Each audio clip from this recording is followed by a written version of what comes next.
take shit, I got no love for the fakeness. If you wanna play tough and wanna hate this, I'll always show up. I don't ever slow up, no I don't take shit, I got no love for the fakeness. If you wanna play tough and wanna hate this, I'll always show up and make a statement. I don't ever slow up, no I don't take shit, I got no love for the fakeness. If you wanna play tough and wanna hate this, I'll always show up and make a statement. Everything I do so instinctive. The five-continent tour began in April in Rio de Janeiro. Frenchman Alain Prost opened the campaign with his 17th win for Team McLaren.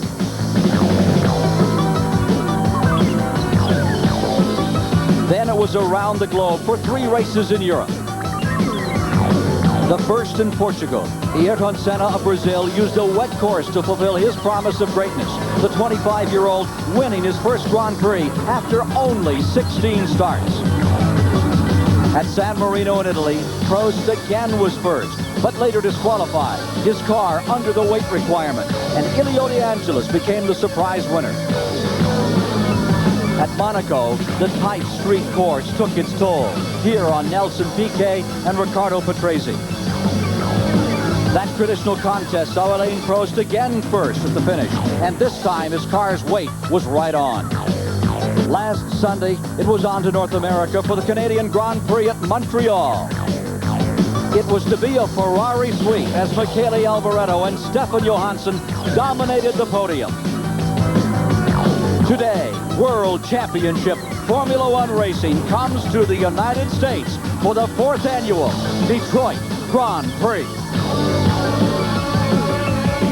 The focus of attention is here alongside the Detroit River. A 2.5-mile course, 20 turns, has been built around the Renaissance Center, and that is where the game will be played today. They've come by land, sea, and air, by the thousands, filling every nook and cranny to enjoy this great motorsport spectacle, Formula One racing through the streets of Detroit. And hello to you, I'm Ken Squire. Welcome aboard for our CBS flag-to-flag coverage of this great Grand Prix championship event. After the qualifying was pretty much precluded in the training period yesterday by bad weather, we've come up with just a grand prize day here in Detroit for the running of this 4th-time event. And right now, let's go right to the front row where the competitors are standing by with Barry Gill. Ken Squire, it's a hot day. It's going to be a hot race, and one man taking the last chance to get some liquid down him to be cool is the man on pole position, Ayrton Senna, the sensation of the season, 25-year-old Brazilian, compared by many to the legendary Jim Clark of Lotus, and why not? 4 pole positions out of 6 races, but Ayrton, you haven't won all those 4 races, have you? No, so far I only finished one of those races, and was a win, but all the other races we had mechanical failures and never managed to finish. How are you feeling at this moment, Ayrton, with just 10 minutes to go? Well, there is nothing else I can do now. The car, as it is, all right. And we hope just that we have no silly things happening in the race, especially at the start, and we can have a good race. Ayrton Senna, the very best of luck. Thank you for talking to us at this late today. Thank you, it's a pleasure. Chris Economaki, back to you. I'm down here on the pit road. It's a beautiful day. It's a beautiful crowd, and the field is beautiful. Everything is beautiful except the racetrack. It's a brutal racetrack. 2.5 miles around, 20 turns, 11 of them are 90 degrees, and the surface is bumpy. Now, these cars develop over 800 horsepower, and getting that horsepower to the ground is the big problem. The gearboxes are put to a great strain. Drivers will shift 40 times a lap. The winning driver will have 2,500 and some odd gear changes to make before he takes the checkered flag of victory. The surface is bumpy. To get the power down is very difficult. You can't shift when the wheels are up in the air. You can't turn. Patrick Tambay told me a few moments ago that racing at Detroit is like riding the bull at Gillies. Not for 10 minutes, but for 2 hours. So the morning line, so to speak, you can throw away. And now let's go back to Barry Gill. You are looking, Chris, at one of the unluckiest men in motor racing, but certainly one of the most talented. Alain Prost, a man who lost the championship by just half a point last year, and here on Friday, severely damaged his right hand when he bumped into a wall. But he's just told me it will be all right. But what a test. 2,500 gear changes in the race this afternoon. Back to you, Ken Squire. Thank you, Barry. Working in the booth with me today, the man who placed fourth with his team at Le Mans last week. David Hobbs, how about this course? You drove here yesterday with a car that didn't perform quite as well as you had hoped. 10th place in that machine in the Trans-American competition. Talk about this course. Well, as Chris said, it is very, very bumpy, and with 800 horsepower, accelerating out of these 90-degree hairpins, they accelerate from maybe 50 miles an hour to 150 in just a few short yards. And Larned Street, particularly under the bridge with Brush Street, is very, very bumpy. And like you said, one has to be very careful how to apply the power. Some people say that the modern Formula One car has too much power, but of course, ask any real racing driver, and he can't have enough horsepower. All he has to do around here is be very careful how he applies it. The gear shift, of course, or the gearbox, is the most vulnerable mechanical part of the cars here, but the whole car is very vulnerable because there's absolutely nowhere to go. Most Grand Prix circuits, you can put a wheel on the grass, put it over the edge. The edge here is the wall, both sides of the road. So driving has to be a very precise art around this track, and of course you have to be very precise with the gearbox. 2,000 gear shifts is a lot of strain on these little gearboxes because they're only built just big enough to last, and that's going to be the toughest thing in this track. Thank you, David. Also joining us in the booth today, the 1980 world champion who returns to Formula One competition at Monza, Italy later this year for Team Beatrice, Alan Jones of Australia. A lot has changed in this sport since you last raced 3 years ago. That's right, Ken. 99% of the cars now are all turbocharged. When I was racing, of course, 90% of them were normally aspirated, so there's a big change there. And a lot of changes in the names, too. Yes, there's quite a few new names and faces there. One in particular is Ayrton Senna, which has placed his mark on Grand Prix racing already. Well, we're going to be seeing how Senna and all the rest do, these new faces that Alan will face later this year, with our CBS flag-to-flag coverage today of this, the Detroit Grand Prix. Stand by for all the exciting action.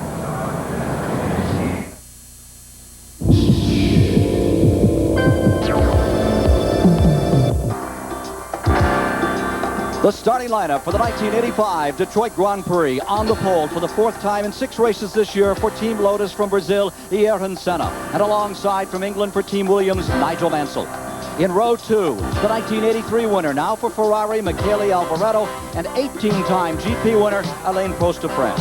In row 3, the 1982 world champion, Keke Rosberg, and Derek Warwick of England. Row 4 from the United States, second here in 82, Eddie Cheever, and Italy's Ilio De Angelis. Row 5 from Sweden, for Ferrari, Stefan Johansson, and the 1984 winner, Nelson Piquet of Brazil. Row 6 from Switzerland, Mark Schorr for Team Brabham, and the 3-time world champion, Niki Lauda of Austria. Row 7, Teo Fabi, the 1983 Indy pole sitter, and Riccardo Patrese of Italy. In row 8, Patrick Tambay of France for Team Renault, and alongside fellow Frenchman Jacques Lafitte. In row 9, Andre de Cesare of Italy for Team Ligier, and Martin Brundle of England for Tyrrell. Row 10, 2 Germans, Stefan Beloff on the inside, Manfred Winkelhock on the outside for Ram Hart. Row 11 is Thierry Boutsen of Belgium for the Arrows team, and Piercarlo Cinzani of Italy for Osella. Row 12, Philippe Elio of France, the Ram Hart car, and Gerhard Berger of Austria in an Arrows. And finally, in the 13th row, 25th position, Pierluigi Martini of Italy, 24 years old, youngest in the field. You're looking at the pole sitter, Senna, sat on the pole 4 times this year in 6 races. Let's take a look now at this course as described by David Hobbs from the car of Patrick Tambay. Patrick Tambay leaves the pits, taking us on a demonstration run of this 2.5-mile, 20-turn course here in downtown Detroit. At this point, on a full-scale lap, he'll be doing 170 miles an hour as he brakes hard for turn 1. A third gear, long left-hander. Camber a bit adverse here. The car rolls quite a bit. Through this corner in third, then 4th, then 5th down this little short chute. A hard application to the brakes as he goes from 5th back into 2nd gear. Turns right, goes round this right-hand corner, up this steep hill, a bump at the bottom of it, under the footbridge, up to 3rd, hard application to the brakes, down to 2nd again. A blind corner here. Now this is a fast bit. 2nd, then up to 3rd, 4th, and even 5th as they go through this left-hand sweeper, back down to 3rd for the last bit of the sweep, which finally tightens up sharply here as they come onto the top of the hill. A lot of throttle here. The road swings right, he stays right, then it swings left, he gets over by that guardrail on the left. He's meanwhile up to 5th gear again as he swings right over to the right, approaching what is normally the stoplight, down to 2nd for this left just stays over to the left there because he's going to turn right here. This is quite an important straight, the second fastest straight here. Second, third, fourth and fifth. Very bumpy here, especially under this tunnel. You've got poor light and the bumps. Braking now hard for this left hand. And the road surface is a bit funny here. It's very slippery. Back to second. Sweep second here. Sweep stays left, right. The wall on the left narrows the track up here as he leaves that corner, so you've got to be very careful. Up the fourth gear down here, very, very fast. He's now approaching the Cobo Hall, and this is the slowest corner on the track. Down to first gear, quick dab in first, up to second. The road swings left here as they start to go downhill, under the tunnel to the Cobo Hall. Right-hand sweep here, up to third for a very brief period of time here before another hard application of the brakes. Down to second, road surface breaking up here a bit. Yesterday's Trans Am race could be a problem. Second, third, fourth, fifth, under the Atwater Tunnel. Very dark and gloomy in here. Bursts out into the sunlight, new surface, braking.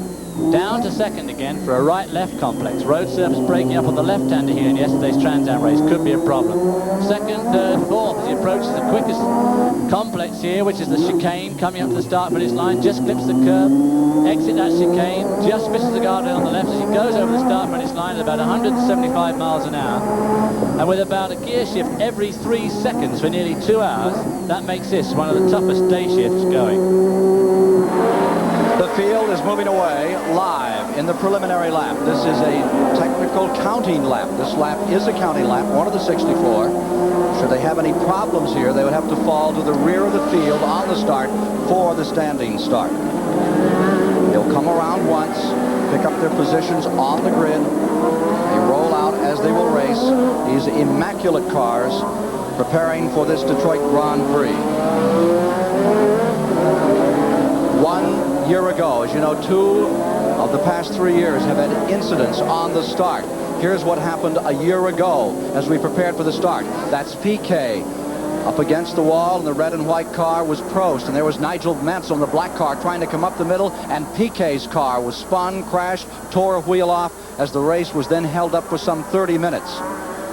You see there Mark Schurer's car, which then crashed into Piquet, and from high above, look at this view of that start. You can see the Nigel Mansell car coming up the middle, just catching a wheel, spinning Piquet. And before it was over, Mark Schurer came roaring through at 75, 80 miles per hour, had the binders on, but just couldn't avoid getting into the side of Nelson Piquet's car. Then Piquet came out in an untried car, relatively untried car, came back out at the reformation and went pole to pole to win this Detroit Grand Prix. An incredible story. Well, here we are. Remember year number 1? That was the year when John Watson came from 17th on the grid to win it. Nelson Piquet, the former winner here. Now you see them coming around by Cobo Hall.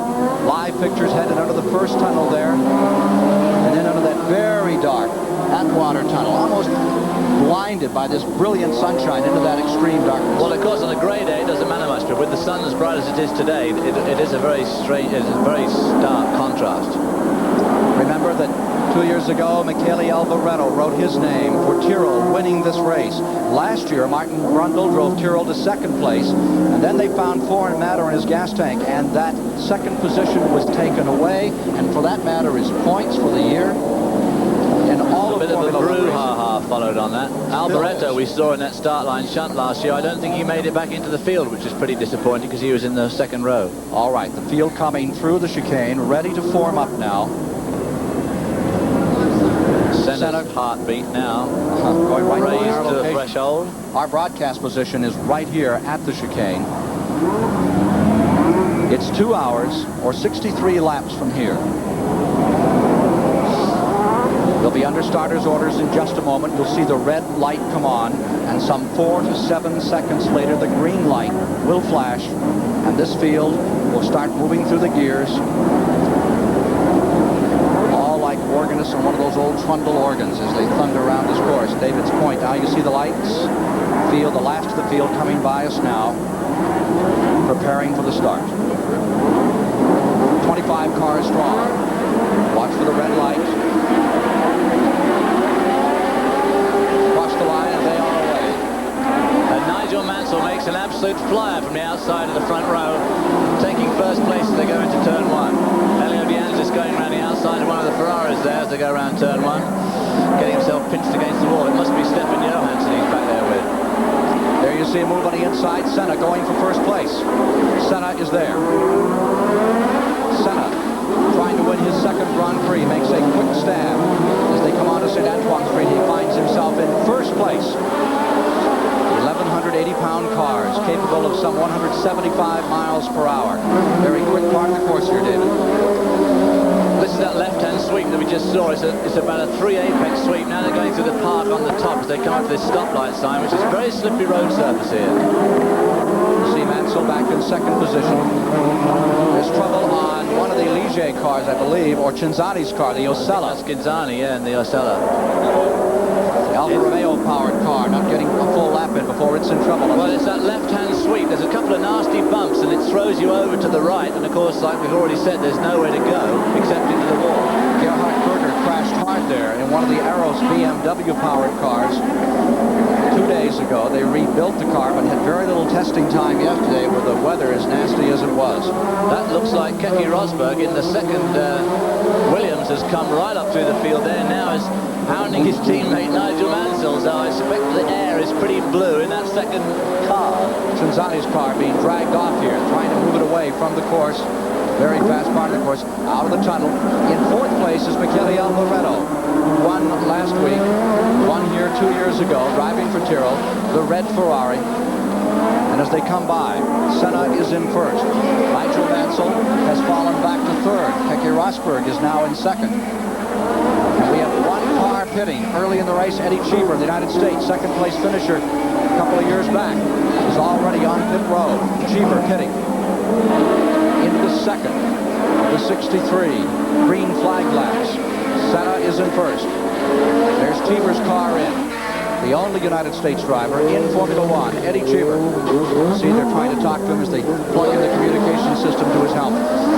Keke Rosberg there, flinging it through that. There's those bumps right there where the Cinzani car was caught out. And Rosberg is really making ground on Ayrton Senna there in the Lotus. One of the most unforgiving courses on the entire 16-race series. Eddie Cheever back on the course. Tail end, Eddie Cheever with the Alfa Romeo coming back on the course, the only V8 turbo-powered car in the race. And here you see them for first place. Senna is there. And here comes Rosberg, and you can see something flying off the back of his... Alan?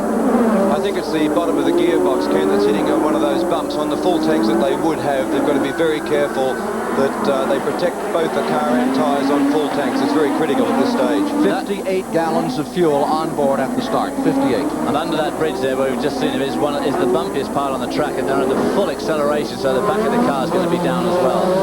Senna of Brazil in front. The 1982 world champion from Finland, Keke Rosberg, now in second. Nigel Mansell of Great Britain maintaining third. And Italy's Michele Alboreto, winner of the Canadian Grand Prix 1 week ago, maintaining fourth.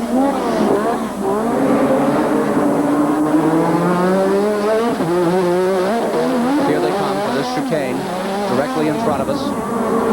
Just missing that steel rail, as you could see from that angle. No room for error here at all in this chicane.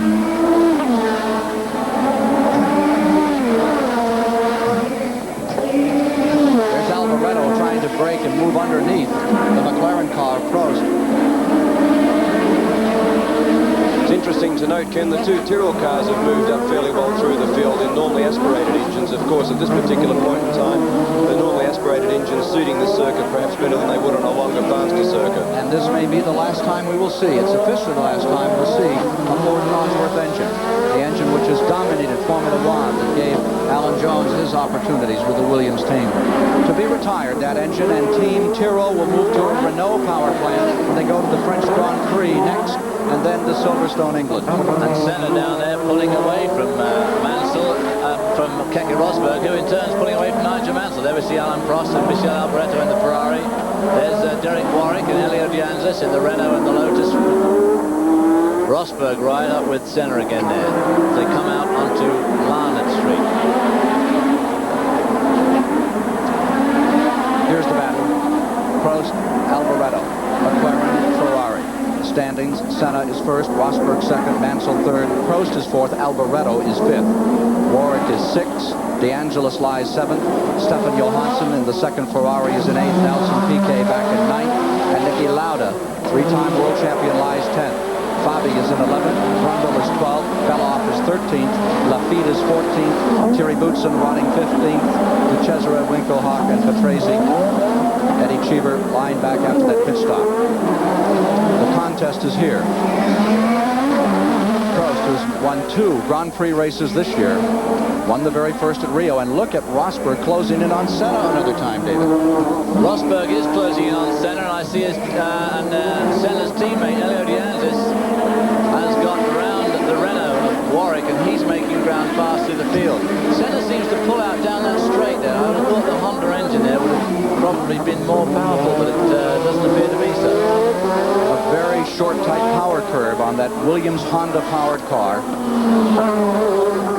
You're looking at Nigel Mansell for a moment. There's Rosberg in the second place. Rosberg, the number 6 car, the number 5 car for Team Williams. Nigel Mansell, who you may remember seeing drive for Lotus last year at Dallas. That dramatic finish when he pushed the car across the line, or attempted to, and collapsed. And look at the throngs gathered here in Detroit from any possible viewing position, watching Rosberg as that car bottoms out again over these manhole covers, which have always been a problem on the streets of Detroit. But the question becomes, do you build the cars for the course or the course for the cars? Well, you should build the cars for the courses, really, and there's no good changing the course all the time. How do you feel about that, Alan Jones? Well, of course, you should build the cars for the circuit. You go to somewhere like Monaco, which has been happening for 20-odd years, you can't expect them to start changing the circuit to suit the cars. Now look again at Rosberg moving in on Brazil, Senna.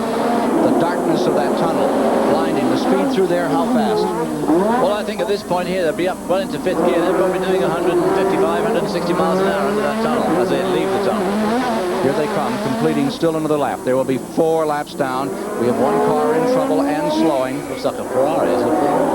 No, it's not. Oh, it's one of the Ram Hart cars. Maybe Philip Elio's car that's in trouble. Or it could be Manfred Winkelhock. Or one of the Ram Hart cars, 4-cylinder car, is in trouble and coming off the course. There's the leader. Senna stays in front. Rosberg maintaining second. Nigel Mansell in third. Rosberg is able to close in the tight part of the courses. One of the longer straightaways. The Lotus Renault-powered car continues to blast out a 10 to 12 car length advantage.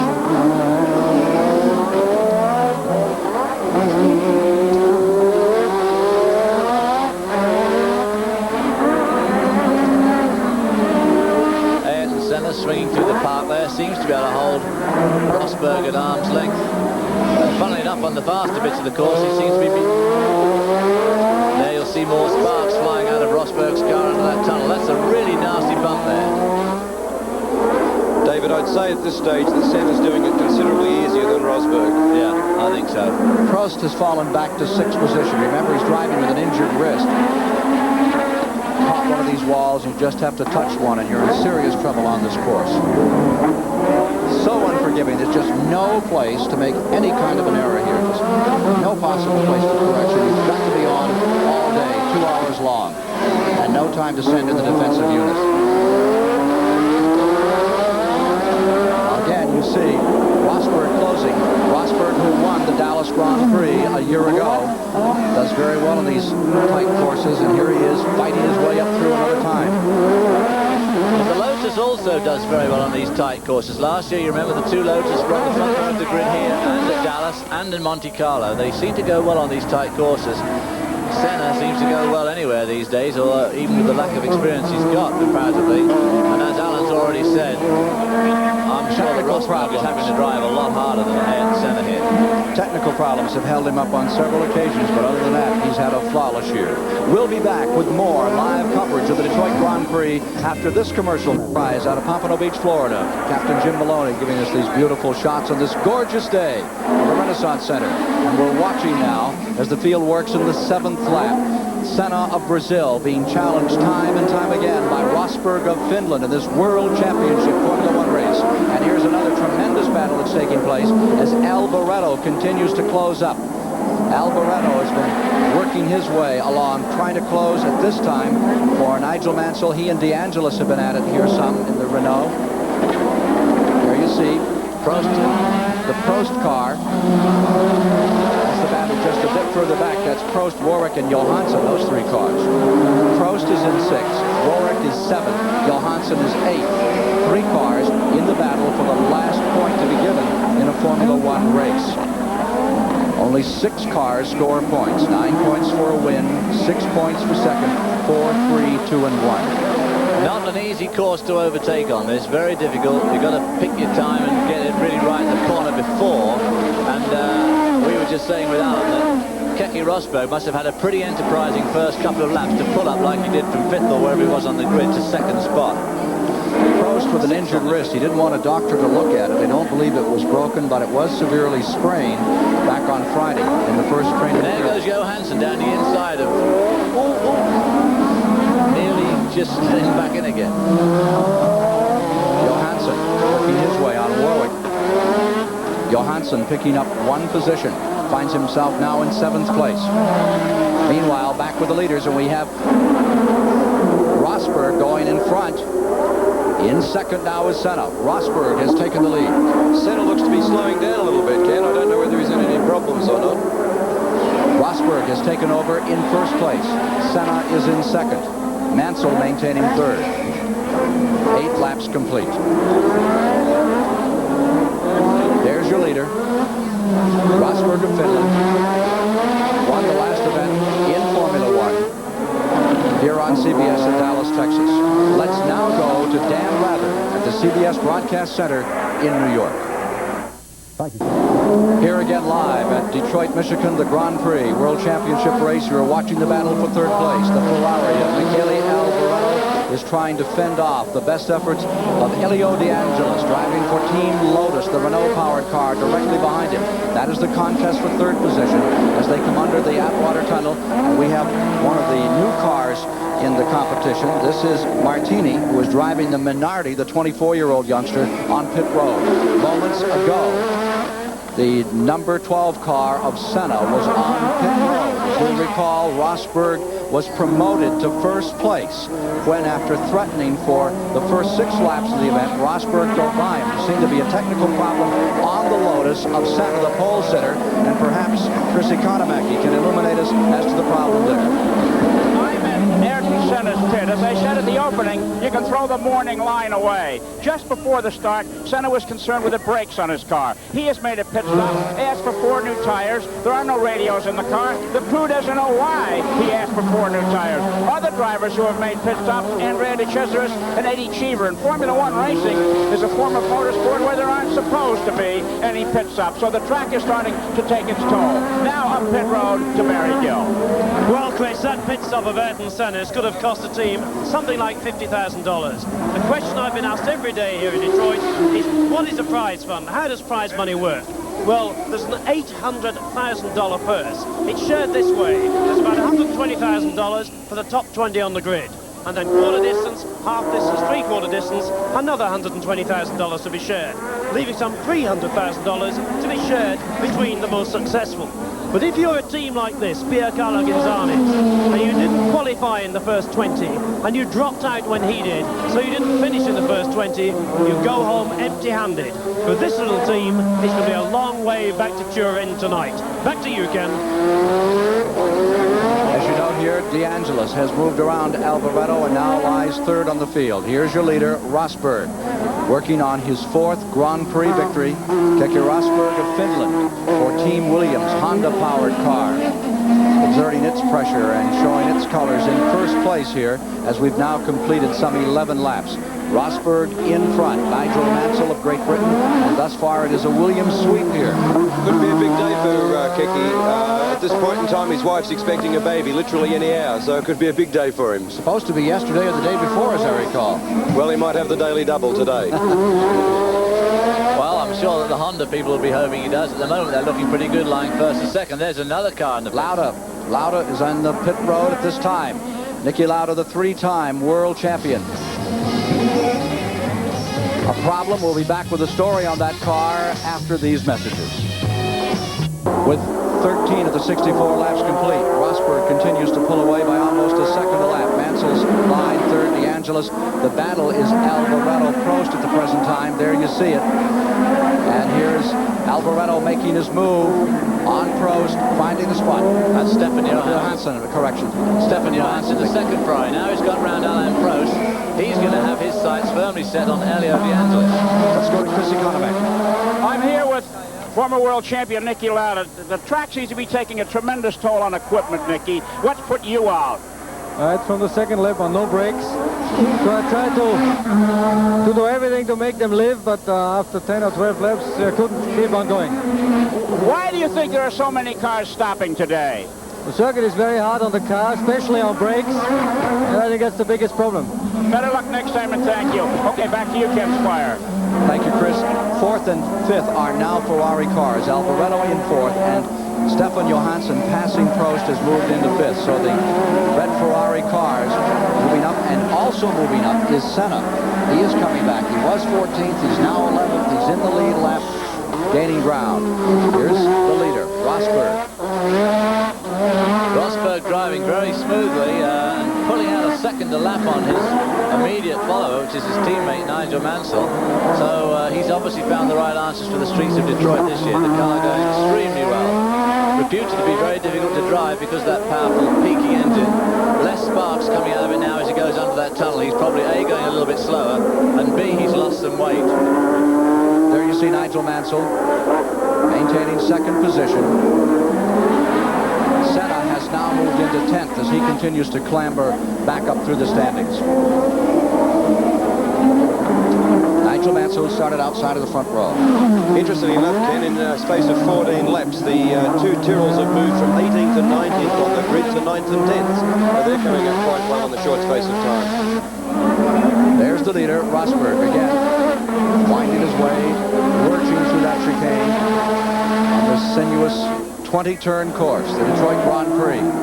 There you see, coming back on the course, here Luigi Martini in the Minardi car, relatively new name. In overlap, he'd spent several laps on pit road. Rosberg, smooth, easy, aggressive. On this course, the best parallel is to the giant slalom ski course. You just have to memorize where it all is and hit it all exactly right. Well, now we're going to see some sparks fly in the Italian camp because Stefan Johansson is catching up with Michele Alboreto, and the Ferrari team have a bit of a problem there. And as much as Alboreto is leading the World Championship at the moment, Stefan, having only just started to drive for the team, has relatively few points, but he's obviously going to want to get around Alboreto in the next couple of 3 laps. Alboreto's not going to want him around here much if he can avoid it, I suppose, unless he knows he's got something terminal wrong with his car. One of the Ligiers, for just a moment, impeding the run being made by Rosberg. Senna is now reported in 8th position. Have a tire in the center of the off whose car? Well, there must be a car there somewhere. There's a wheel there. But it doesn't look to have a rim in it. It looks like the actual tires just come off the It might rim. have been one of those barrier tires. There they are. They've been tagged by a car and knocked out onto the course. Very dangerous position. Very dangerous. Just around turn, what they call turn 3. Martin Brundle will tell you that those tires are a godsend sometimes when you take them rather than a barrier. Earlier this year, he went off at 170 miles per hour and caught those tires rather than a retainer, was able to bring the car back and race it the next day. Is that Senna moving up through on the charge, just touching the wall as he continues his charge in the back of the field? Senna collecting some of those tires put out to Very protect the fine drivers. judgment, that is, when you can just kiss the tires and suck them off the wall. Well, they say you're not close until you touch. Exactly. I did that a few times yesterday with the guardrail, but the trouble with rubber on your car touches those rubber tires, it really snags it. It's not like running to the rail. You saw Martini running very slowly on the course, and once again you're back with Rosberg as these very efficient crews here in Detroit, out of the Detroit region, One left. continue their work. They received the award last year for the outstanding crew at race. This was the best organized race in the Formula One circuit a year back. I just noticed Stefan fell off the crazy German driving past here, minus the front end of the car. He's dropped back from Martin Brundle. He's lost some of his car on route. Live pictures from Detroit, watching Rosberg for Team Williams in front. with a healthy advantage. The thing about this course is it just devours automobiles. Last year, only 6 cars finished, and then one of them was disallowed. Well, it is very hard on cars. It's so easy to make a mistake like this. We just saw Ayrton Senna could have just kissed the guardrail and ripped his own wheel off, and it's very, very tough on the transmission. There's one of the Renault cars in trouble. Patrick Tambay. Oh, gosh, he'll be popular. Gee. Tambay finally gets off, crawls back in. Totally blind now across that gap. I think to have driven up towards the apex like that was a little bit silly. Ooh, gosh, anybody could have been coming. Tambay now retires as apparently he collected a wall here. Was it Tambay or was it Derek? Was it Patrick Tambay? There's Thierry Bootsens, finally managed to get around Jacques Lafitte, and hopefully he'll be able to pull up a few places now. That was obviously a struggle for him to get around him. There's the sister car, Derek Warwick, the Renault, number 16. Derek Warwick's in about 10th spot at the moment, I think. Indeed, in 10th. Leader, another time. There are 16 laps now complete. 16 complete. Let's take a look and see if we can have happen here. To Tambay, he's looped it. Bangs it into the wall, and the left rear wheel is slightly askew. It certainly is, and he waddles across the road there in a horrible crab-like fashion. He can't see around that corner at all, sitting that low, I can tell you. And if anybody had been coming, that could have been fraught. I don't think Alan Jones saw much of that, did he, Alan? No, I think that driving up towards the apex like that on a blind corner, that could have been a very nasty head-on accident with somebody. One of those things you really don't expect to find on a racetrack. In fact, is somebody coming the other way. Exactly, one of the things you don't want either. 82.5 mile per hour average on the leader now. So watching Rosberg, 20-turn course. And every one of them, almost every one of them, blind. Very few places here. You get any opportunity to see around those corners. To see someone coming the other way would have really been the thrill of the day. Well, it's hard, too, for the people at home who don't drive Formula 1 cars every day to realise just how low they are and hard to see out of, because you can't see over any of these walls. There's Martin Brundle, 7th place, closing in on Prost with that injured wrist. The red and white car, there's the McLaren of Prost, the Tag Porsche, Technique Avant-Garde. He's won 2 races this year, but he is slightly off today, that's for sure. It's just falling back through this field. The McLaren of Prost, brilliant driver with 18 victories already to his credit. And Martin Brundle with the Tyrrell. Ford Cosworth is closing and trying to move in and take the position, and is doing just that. Well, Alain Prost must be in either bad mechanical problems or that wrist is really cutting him out, because normally you'd expect to see him be much faster than that round here. The rain was a blessing for Prost yesterday. He was able to get some time and spare having to put himself through any undue additional exercise on that wrist as it poured. And so the qualifying times from Friday were the ones that stood up, and very, very few cars came out to try the weathered track. It was wet all day. Big squalls through here. Here's Rosberg continuing out in front. The Motown sound of Detroit today, the sound of Formula One engines. The Motown sound of yesterday, so much a part of the history of Detroit. With 19 of the 64 laps complete, our live coverage of the Detroit Grand Prix, you are watching Derek Warwick step away from his car, having just retired the second Renault from this Detroit event.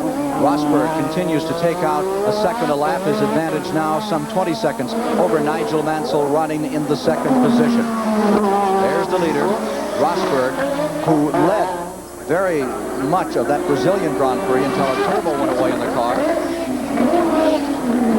Mansell staying in second, and Team Williams has a sweep of first and second positions going at the present time in this 4th running of the Detroit Grand Prix. 3rd place, DeAngelis, and Stefan Johansson is closing up minutely, but definitely closing on him. You would wonder about the abuse on that car number 6 every time you see it showing sparks off that manhole cover, Alan Jones. Yeah, they've probably got a pretty good piece of metal underneath that gearbox for that very purpose. They put it there as a sacrificial piece of metal, and it's when that's worn away, that's when you want to start worrying. There's Mansell getting fired up again after he spins the 2nd place car. And must be 3rd now. Elio Dianz is must have gone through when he spun then, because he was right behind him last time past. In fact, there's Dalio just going around the road in front of him now. DeAngelis then in second, and there you see the Prost car in having some difficulties. Prost, in won 2 races this year, has stepped away from the car, and the car is being taken off the course. And one wonders if this will be like last year. We had so few finishers in this Detroit Grand Prix.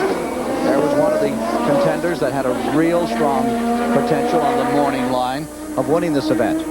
Yes, he went really well in morning warm-up, and I thought he was going to go extremely well. There's one of the Arrows cars, Jackie Oliver's team. See what happens with Prost here. David Hobbs. Well, Alan Prost is being pushed here by the Tyrrell of Stefan Beloff, and he obviously just got a bit pushed, got a bit flustered, which is highly unlike Alain Prost, I would have thought. Well, it didn't even look like it was making any attempt to turn in. No, perhaps the steering literally got jammed. 30-year-old Prost, French driver, seeking win number 19 here today. It's all over for him. He is out in the 19th lap. Martin Brundle in the Cosworth has just passed one of the works Ferraris.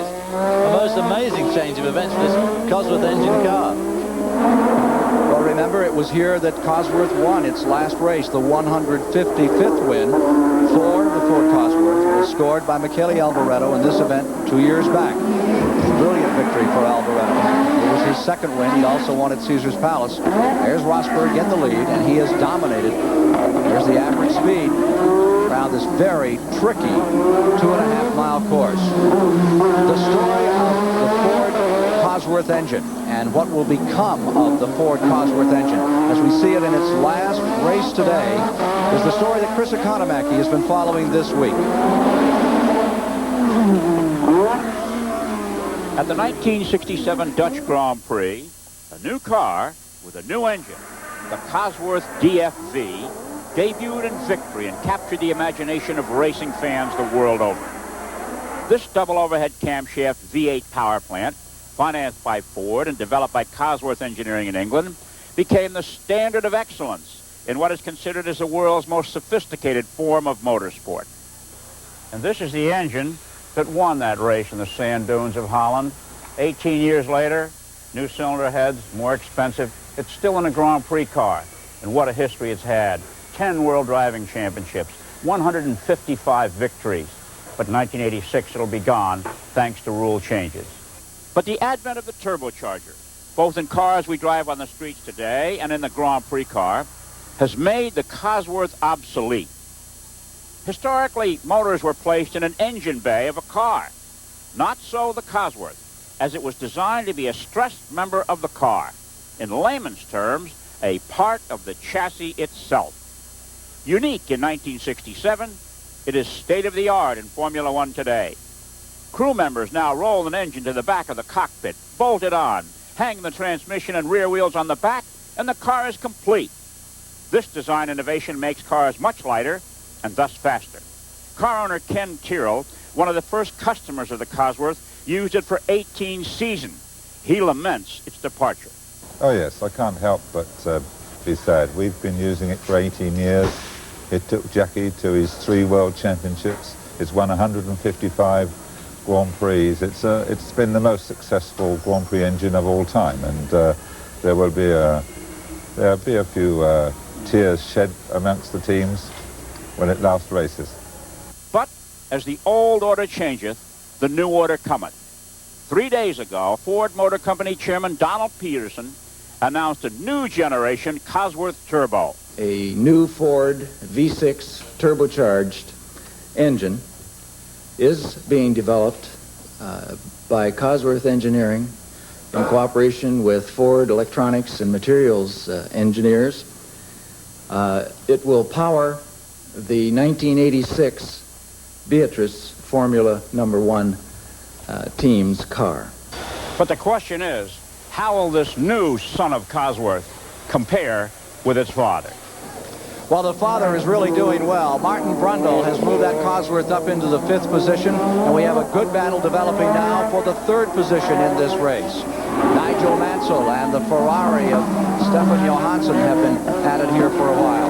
Johansson trying to clear, and he's moved around that position, has cleared Mansell, and Johansson moving up into third.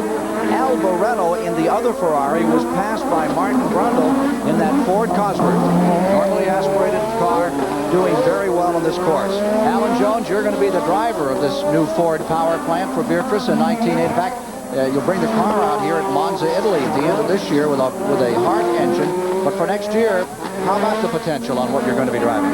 Well, Ken, I think that if Duckworth gives me anywhere near the engine that he gave Clark in 67, I'll be well pleased and satisfied. I mean, it'd be a Herculean thing to pull out 155 wins like that monster did with the kind of competition. 6 different engines out here today fighting it out.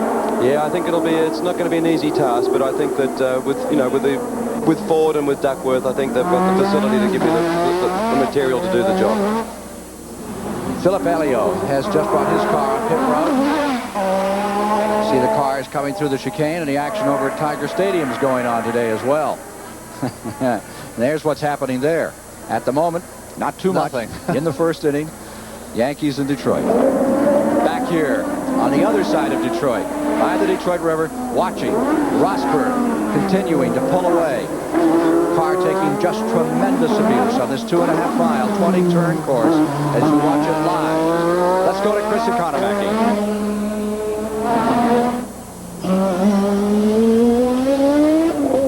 Again, let's try to get Chris Economaki. I'm with Patrick Tambay. You have trouble in Detroit, don't you, Patrick? Your start. You had a stalled start? No, Syria stalled in front of me, and I found myself tucked under his gearbox, and I just couldn't get away from him. So I started last and tried to pick up a few places, but the grip on my montage was going off, and the track was breaking up pretty badly. I put a wheel on the outside line on the gravels, and Spawn touched the wall and broke the rear suspension. Patrick, many of the top drivers are out of the race.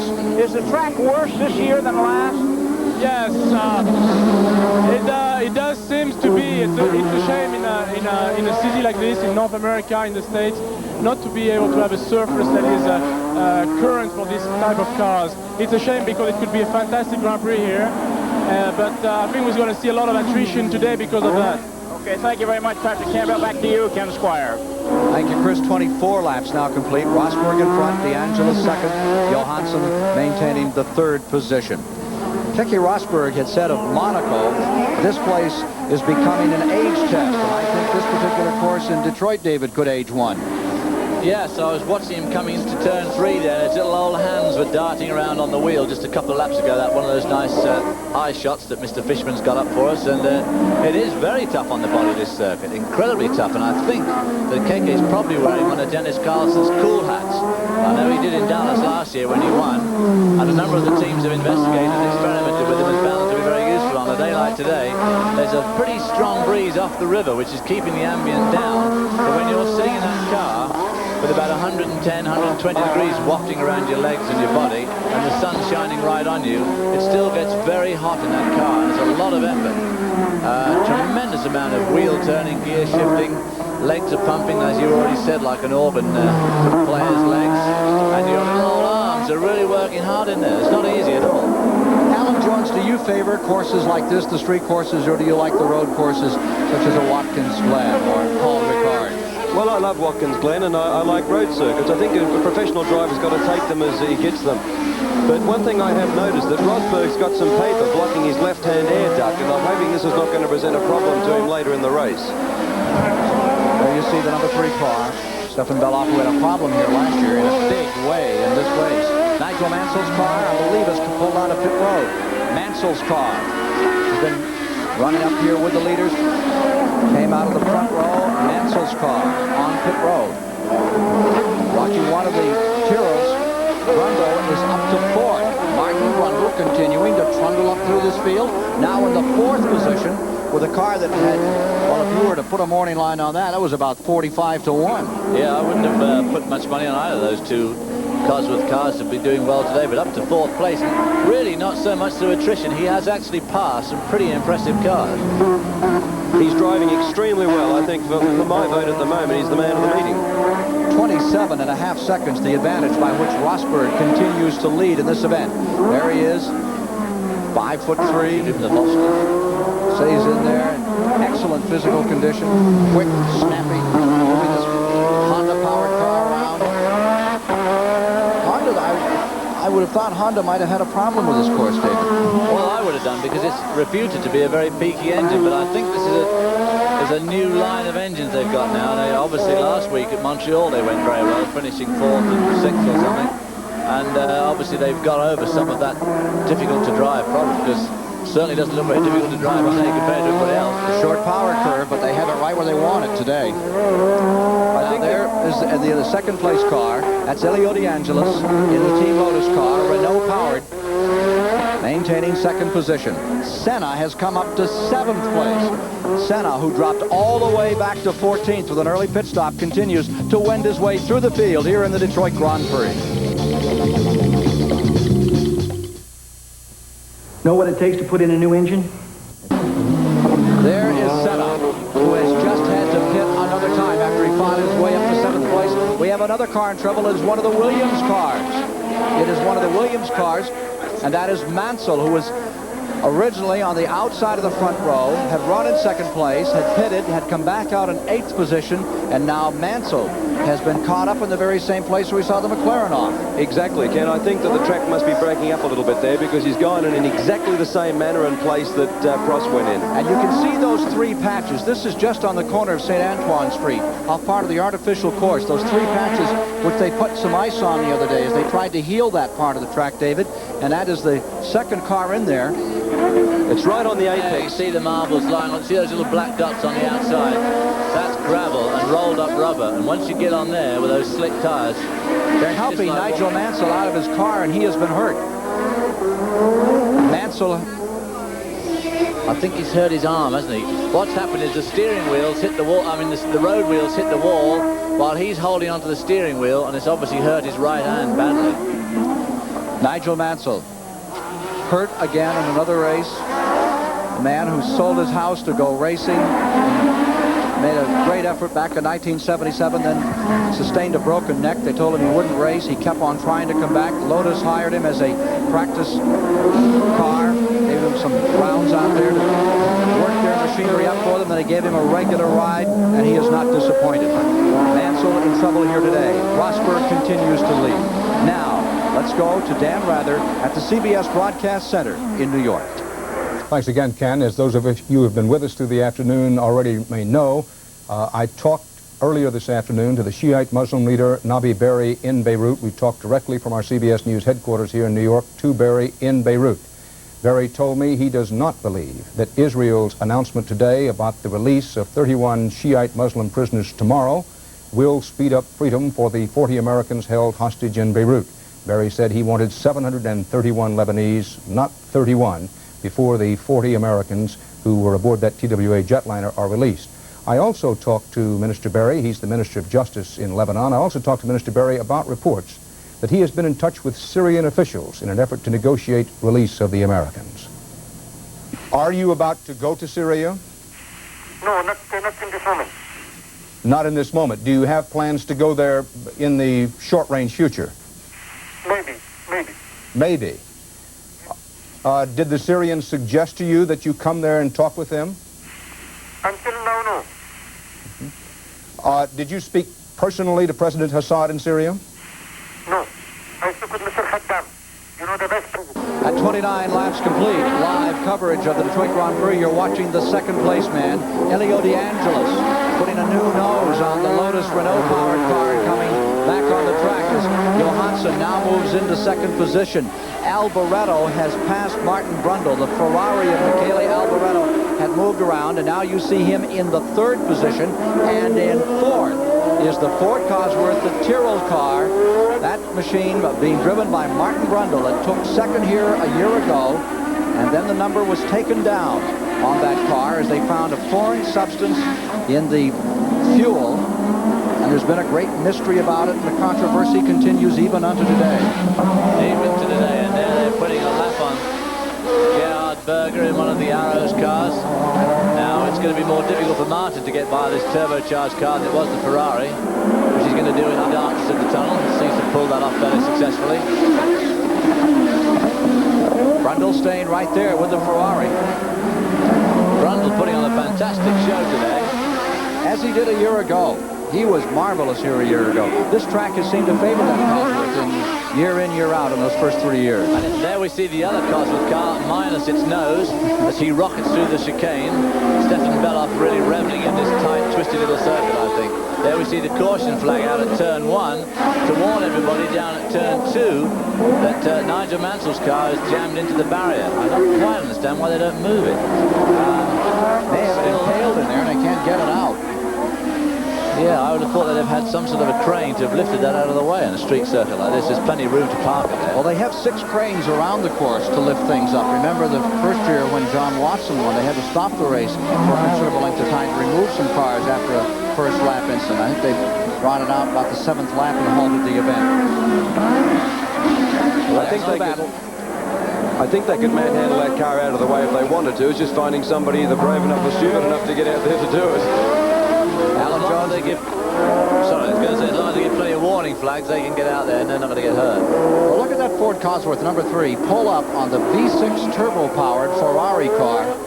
This race is being watched in 34 countries. It is the... there you see the leader. There you see Rosberg in front, where he has been, leading by some 24 seconds. Can that car stand the abuse the rest of the way? We'll know as we follow live the Detroit Grand Prix.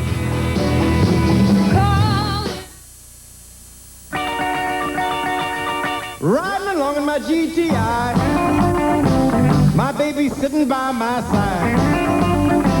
I stole a kiss at the turn of a mile. Tragedy has struck for this team. Hung up like a carcass here is the Tyrrell car that had been running in 4th position. That is the car that had taken the Ford Cosworth hopes all the way to 4th position. And then, as Beloff tried to move around a back marker, this car here that was being driven by Philippe Alliot, watch what happens. This is Martin Brundle, we see, car number 3. The Alliot car moves over to take a line for the upcoming right-hander, and Brundle's already committed to passing him on the left. Tears off. Unfortunately, this happens when you get 2 cars dicing fairly close. You're coming up to lap the slow marker. The first car goes by him, and he forgets that there could be a second car having in hot pursuit, so to speak. And he just concentrates on himself, moves over to take a line, and then took Brundle out. Great shame. So there you see Martin Brundle's car being taken away, and the hopes of Cosworth for a strong finish, a point finish, perhaps are all over here today. Well, the way Martin Brundle was going, he could have easily finished in the top 2 or 3. We've got a long way to go yet. A lot of things can go wrong with some of these cars, and he really was driving very, very well with an underpowered car. There we see KK leaping over the curve of that chicane. A pretty dodgy maneuver, because if he leaps too far to the left, his left that is, he'll leap straight into the guardrail. Around that long turn 1, they call it turns 1 and 2. There's a big dip in the middle. The road has an adverse camber on the exit. It's about the 2nd fastest corner here. It's quite a tricky little number. Nelson Piquet there trying to get round Thierry Boutsen in one of the Arrows cars. Nelson Piquet in the BMW-powered Brabham. The latest retirees, Brundle and Alliot, out in this crash that eliminated the car that had been running in 4th place. Alliot had been running well down when the incident took place. Rosberg stays in front. Alan Jones, the situation on tires. What about this Rosberg car? Well, if I was Keke right now, I'd be really concentrating 100% on saving those tyres and driving as calmly and smoothly as I possibly could, doing very slow, precise gear changes. He's enjoying a wonderful lead at the moment, and he should be really concentrating on nursing that car now home.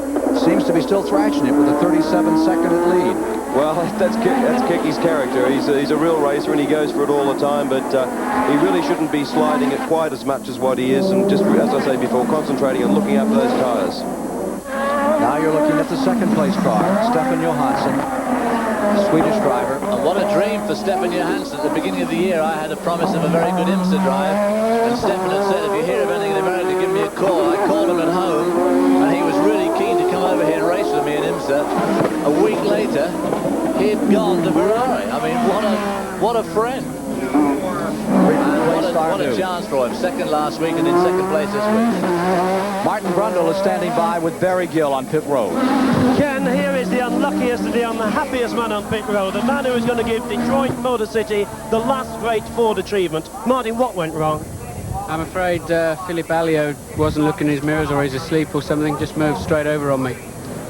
Presumably they're waving blue flags, I don't know, but there's no way you can go around here. Normally you can skate across the grass and get away with it, but not around here. Right. Martin, this was your last drive in Detroit in a Ford-powered engine. I mean, you've done superbly well.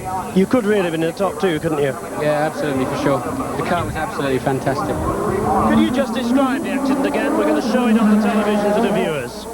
Well, I was, Michele Alboreto had re-passed me to take fourth place, and then I was re-catching him. Obviously his tyres had cooled down, he passed me, they warmed up again, I was about to pass him, and Philip Alliot moved over to let Michele through, and I followed Michele through, and Alliot just moved straight over. You think he saw one car coming but not the other? I guess so. That's a charitable point of view. Well, Ken Squire, a very fair-minded Martin Brundle, a bit of disappointment. Back to you, Ken. It's going to be terribly disappointing for Martin Brundle after he had fought that car up through traffic, running with the front four, and thought he could take a top two position here today. Very unfortunate. Kenny was going extremely well, and if I was Mr. Brundle, I'd be having a word with Mr. Elliott after the race. 34 laps are now complete. 34 complete. Rosberg continues to build on his lead as the Williams Honda-powered car takes advantage of every corner here to draw away from second place Ferrari, Stefan Johansson. Michele Alboreto for Ferrari is third. Beloff has now pulled the second Cosworth up into the fourth position, minus the nose, and fifth, Senna, sixth, DeAngelis, seventh, Lafitte at the present time. And there we saw Keke Rosberg putting a lap on Thierry Boutsen in the BMW engine to Arrows, and I noticed that Boutsen's left front wing is missing. We will continue with more live flag-to-flag coverage of the Detroit Grand Prix after this word from your local station. Linda Gray is a divorced mother living with her boyfriend, but her family and ex-husband are outraged and threaten to take away her own daughters. Not in front of the children, Tuesday. This is CBS.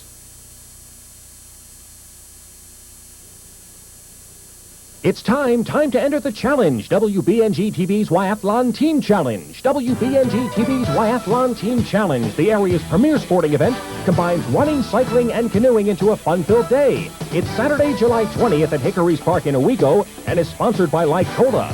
400 teams are slated, so get your team together now. WBNG TV's Wyathlon Team Challenge. Go for it. Pick up your Wyathlon team entry form at the Binghamton YMCA, WBNG TV, or any Pudgy's Pizza location. Performance. Built into every Ford. And now, during your Ford dealer's performance weeks, it's time to get behind the power of a Ford. Because with a test drive, you receive a 2 for the price of 1 coupon good at Watkins Glen International Race Circuit. Plus, you can register to win a new Thunderbird. When it comes to performance, nothing beats a Ford. Hurry, offer ends July 3rd. See your participating Ford dealer during his performance weeks. WBNG TV, Binghamton, Elmira. Prix, 4th annual, and from the Goodyear Blimp Enterprise. Seeing this picture of the Renaissance Center in Detroit, round which this 2.5-mile course has been laid out, and over which 36 of 64 laps have been completed today, with Rosberg of Finland, the 1982 world champion, leading for Team Williams. And in the second spot, Stefan Johansson, the new addition, replacing Arnoux for Team Ferrari. There is Rosberg, continuing to draw away, relentless in his pursuit of his 4th Grand Prix victory. Rosberg figured in the closest finish we had here 2 years ago, he was 7 7/10 of a second behind Michele Alboreto when Alboreto won for the Ford Cosworth race. The top 6 are on the same lap here, but Rosberg is doing everything in his power to change that situation, and for sure not to make this a close finish. It certainly doesn't look as if it's going to be a very close finish at the moment. Here he goes over those dreadful bumps. Sparks, less sparks now as he loses a bit of fuel. And one assumes that he's driving with a bit more discretion as the race goes on. Now there's Beloff, the German lad, 27 years of age, still seeking his first Grand Prix victory. The nose off of the car. If you get a little tighter there, you could actually see his feet trundling back and forth in that machine. I think the nose coming off in many ways has probably done him a favour. It's opened up all those nice holes in the monocoque there, giving him nice fresh air. Breezy day for Stefan Beloff. Maintaining fourth position for Ken Tyrrell. You can sachet those Cosworths around the corners, but the turbos, you literally stop, go to the corner and get back on the pump. That's right, because the normally aspirated engines have got the power right down low, and as you come to the apex of the corner, you have instant power, whereas with the turbos, no matter how good they are, they still have a certain amount of lag, and therefore you have to concentrate more on the braking, get the terminal speed down, and then come out more gently, allowing for the turbos to come on. Let's go to Chris Economac. Despite the noise, the furor, the tension, and the excitement at a Grand Prix race, there's a certain poetry involved in Grand Prix racing in the names. If not the men, then the cars. Names like Andrea Di Cesaris, Elio De Angelis, Philippe Ayot, Piercarlo Ginzani, and Michele Alboreto. And the cars they drive, Ligier, Lotus, Alfa Romeo, Osella, and Ferrari, as though they were written by a poet. Were this another Sunday at another place and we were at a stock car race, we would be talking about Slick Johnson, Smut Means, Ricky Rudd, and Buddy Baker, Buicks, Pontiacs, Fords, Olds, and Chevys. Back to you. Well, we're going to be talking about Fords in Formula One, Chris, before too much longer. We are today with Beloff continuing to stay up in fourth, although he may be challenged here shortly. Beloff's position, Senna has closed on him considerably from fifth spot. Chris there going to have a Chevy out here in Formula One. Chris going from his Grand Cuvée to his Van Ordinaire again. Let's take a look at the attrition race thus far in this event. There are the cars out of the race, the lap that they retired. The latest retirees, Elio and Brundle, in the 32nd lap. And a major shot here in this fourth annual Detroit Grand Prix after Brundle had put on one of the best performances of the day. But it was one of those absolute classic when you get a driver who's really not probably up to the mark of this type of racing. He just sees Alboreto coming, lets him through, and forgets all about the fact that Alboreto might be being pushed hard by somebody else, moves over to take a line for the corner, and as Martin said, there's absolutely nowhere to go. He couldn't move over any further left, and tears his wheels up. The question remains, although some of these drivers, when you talk about Alfa, you talk about Senna, you talk about Prost, Keke Rosberg, these are the very best, but there are some others up there who are very marginal at best. Well, that's absolutely true, and we see the same in all forms of racing, in IMSA racing over here, even Grand National racing. There's a lot of people out there that just are no match for the Darrell Waltrips and the Dales and the Kales and the Kyles. They just aren't a match for them. Here's Barry Gill. Well, David, we've just heard the words you've been saying about Philippe Alliot. Philippe, who I must tell you is one of the nicest young men in racing, has agreed to put his side of the story. The incident between you and Martin Brundle, Philippe, what happened? I think Martin lost his braking. I don't think he's correct in English, but he was behind me. I jumped on my car and broke my car and his car. I think he's a little crazy. He feels that you let Alboreto through and you didn't see him coming through. It's impossible to see if two cars behind me. He was behind me. I can't see the first car, but he was very close the first car, and it's impossible for me to see him. And when I take my place for braking, he was there. I think I don't know why he's made that. Ken, David, there are always two sides to every story. Philippe, thank you for putting your side. Thank you. What do you think, Jones? I suggest larger rear view mirrors. David? Yeah, I think that's definitely the order of the day. I know how he feels. Obviously, no one ever feels it's your own fault when you have a crash. But I think in this case, it certainly was 6 to 1 1/2 dozen the other. But I think the blame really should lie with Philippe. Here's Beloff. Stefan Beloff still in fourth place with the second Tyrrell car. The last hopes for Ford Cosworth to score a point. Again, only 6 cars score points in a World Championship race. And it all falls to this West German, Stefan Beloff, to pull it off today. I think Alan Jones car is genuinely air-conditioned, and he's probably having a relatively trouble-free run. Now, if we were at somewhere like Spa or Silverstone with the nose off like that, it would be a different kettle of fish because it wouldn't work so well. Let me ask you a question, Al. These cars weigh 1,188 pounds. We've already had one car disqualified this year when it came to the scales after the race. Prost McLaren just barely under the margin, and his number was taken down, and his finish was disallowed. Now, how much does that little nose piece weigh? Would that make a difference when the car came across the scales later?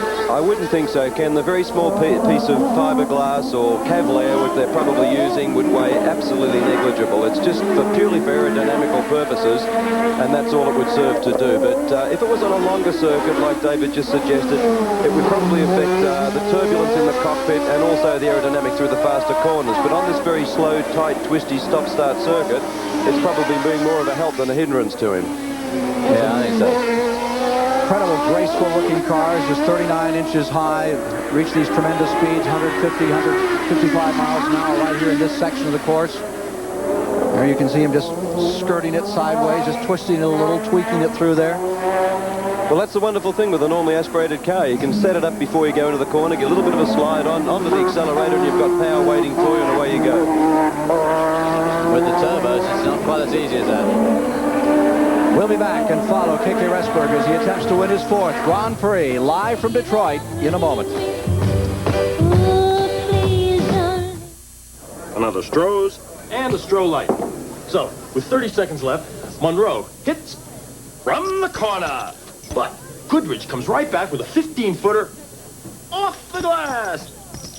Now, the Pearl gets the ball again with only 3 seconds. 36-year-old Keke Rosberg, 1982 world champion, continues to lead the Detroit Grand Prix. Has a healthy advantage, 30-plus seconds over Stefan Johansson in this red Ferrari, running in the 2nd position. The Swede, now living in London, one of the most eligible bachelors in racing, maintaining 2nd position at this time and trying to close a little here. And it may be that Rosberg is being just a bit more conservative at this time in the race. Laps running out, down to some 41 complete on the Detroit Grand Prix of the 64 to be run this afternoon. Rosberg first, Johansson, Alvarado, Deloff in 4th, and Senna is definitely closing ground. Senna closing on Stefan Beloff. Chris Economaki took a look at this traveling circus that moves across 5 continents, plays in 16 countries annually. This is the report he filed. The Grand Prix circus, and it is a circus, touches 14 countries on 5 continents before a season is complete.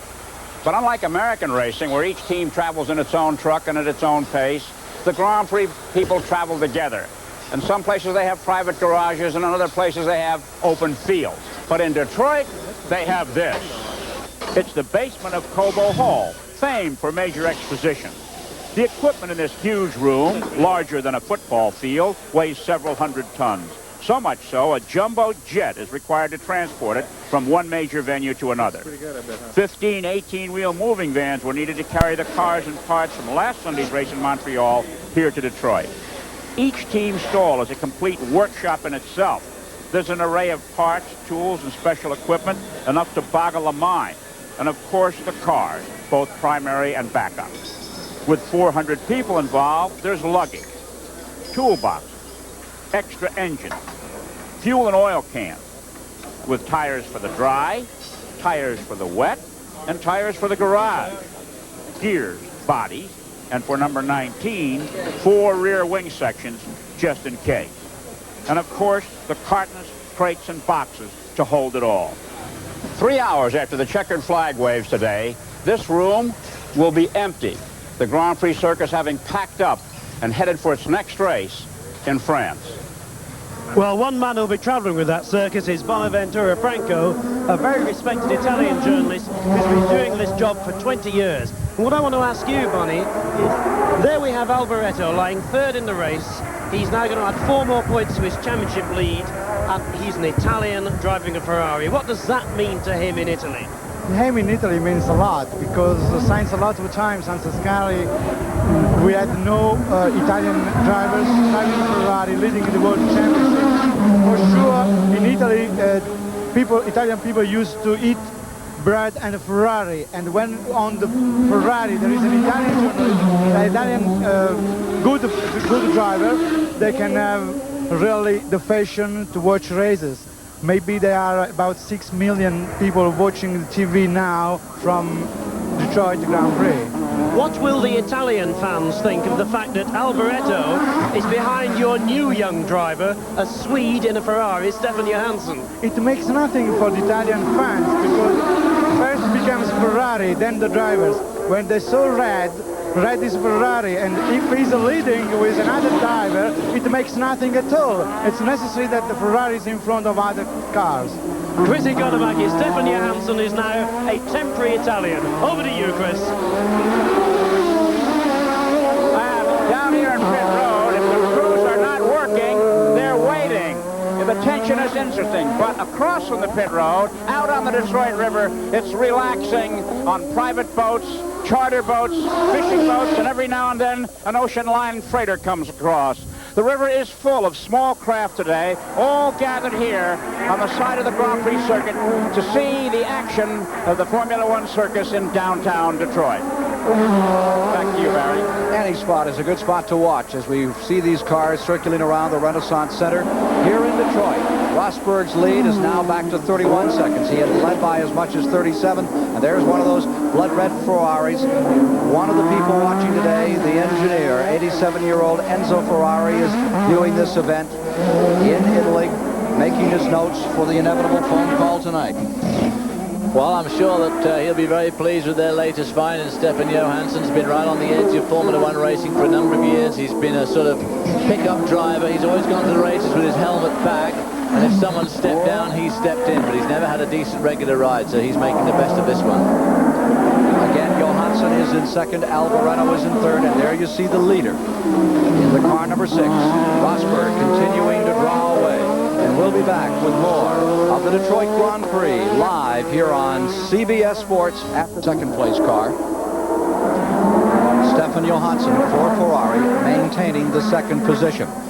Let's go back through the 6th position. De Angelis is there at the present time. Nelson Piquet is just outside of the front 6. Piquet maintaining the 7th position. The man who won it last year, flag to flag.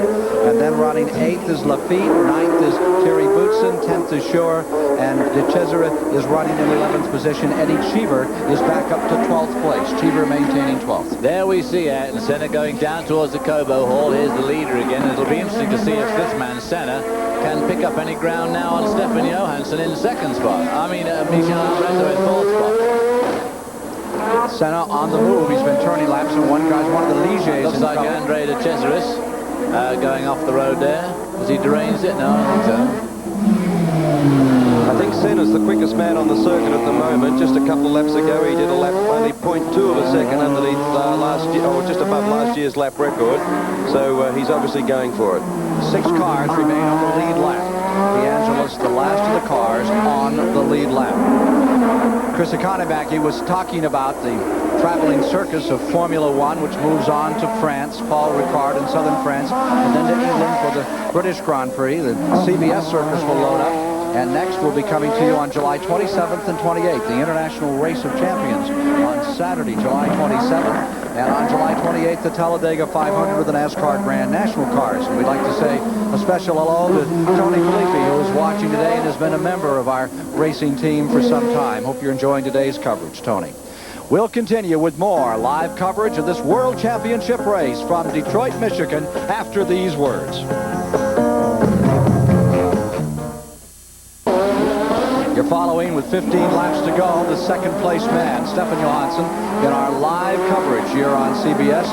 The V6 turbocharged Ferrari maintaining second and third position, but the third position may be in danger. That is the Alvaretto car, as Senna in the black Lotus is closing on the red Ferrari at this time. 15 laps remaining in this Detroit Grand Prix, 4th annual. And briefly off the course, one of the problems coming back on the track. Number 7, Nelson Piquet, last year's winner, who was desperately trying to hang on to Keke Rosberg after he had lapped him a few minutes ago. Now there's Alvaretto maintaining the third position. Piquet was running in 7th position when that incident occurred. I believe he's maintained it. is Michele Alboreto, winner of the Canadian Grand Prix in Montreal last Sunday. He's now running in third spot, about 14 seconds in front of Ayrton Senna, who's chipping away at about 2 seconds a lap. And with 15 laps to go, in theory, he should be able to do it. Of course, he's got to get past him, having caught up with him. This is a different story altogether. See another Italian car right behind him, one of the Alfa Romeos running right behind Alboreto, but he's a lap down.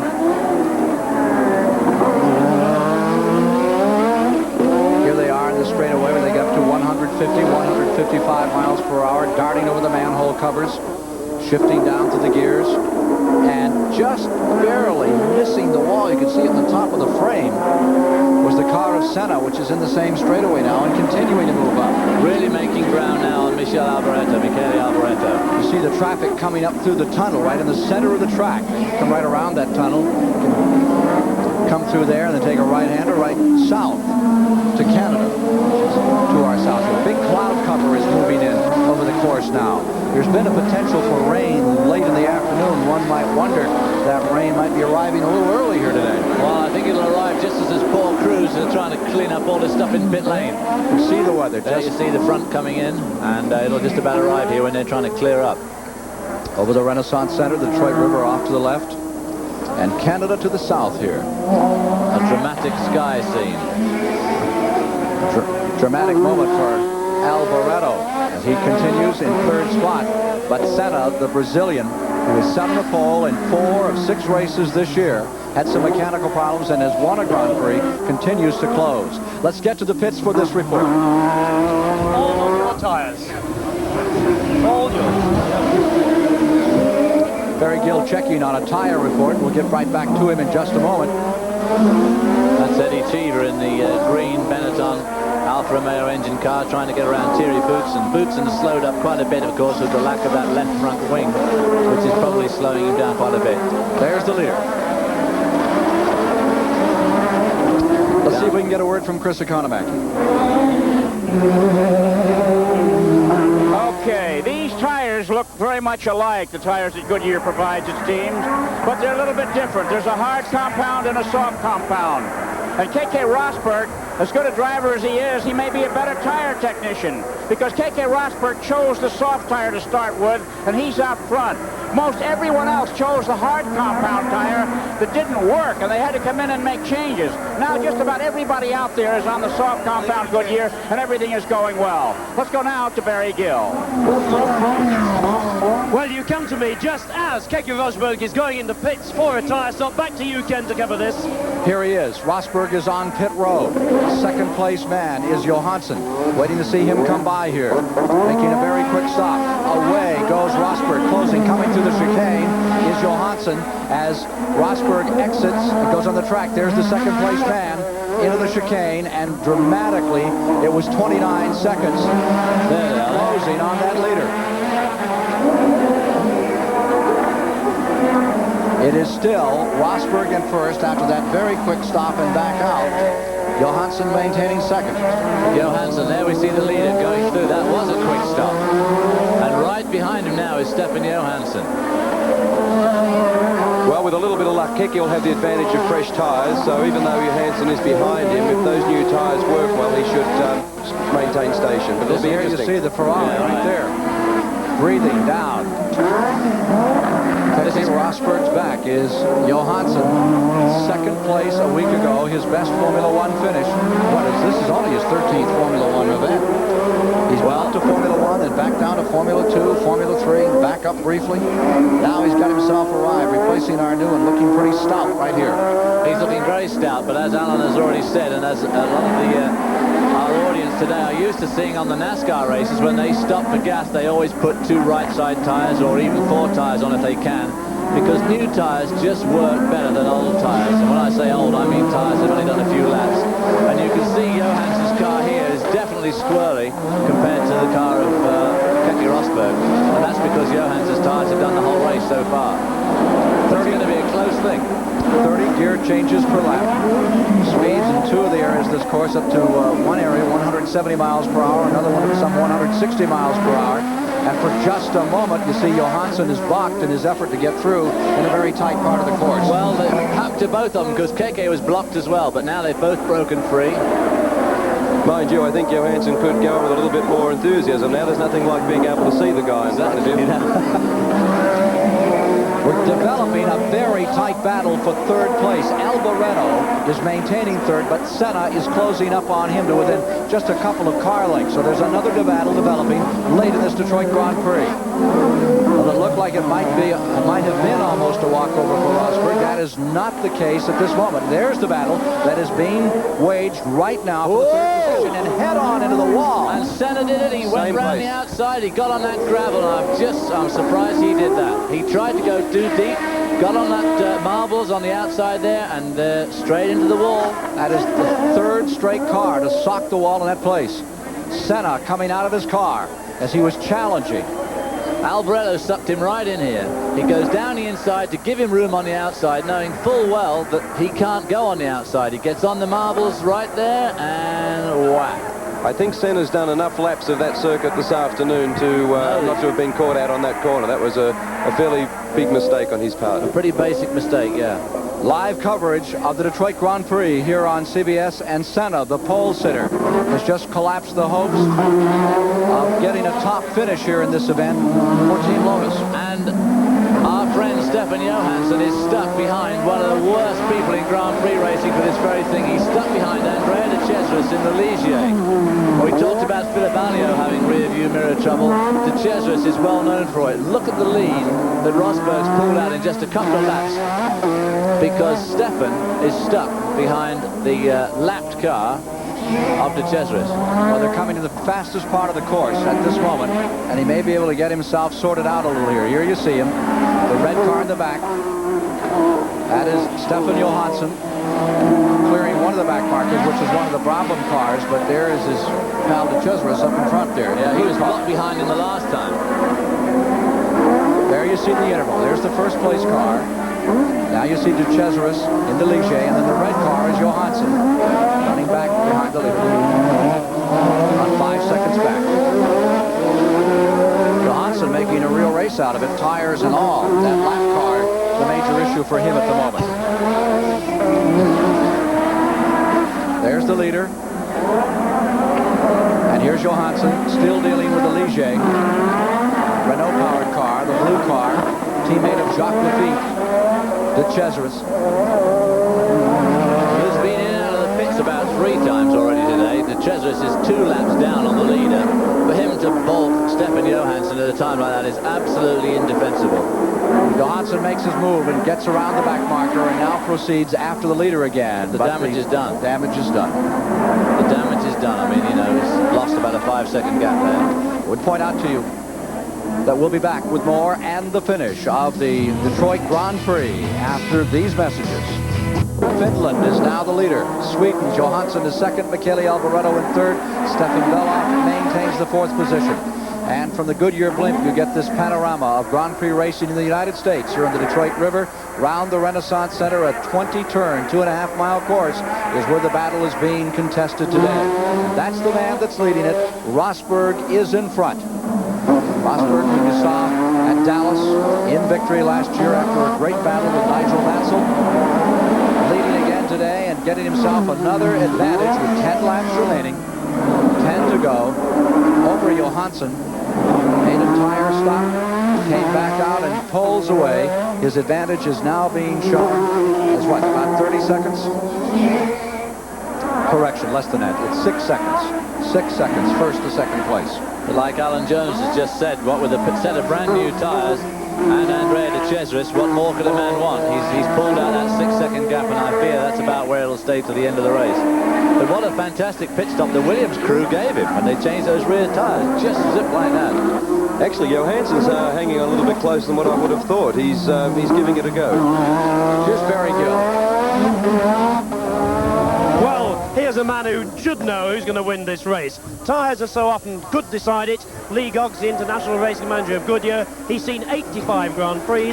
The first 5 cars are all on your tyres, Lee. Who's going to win?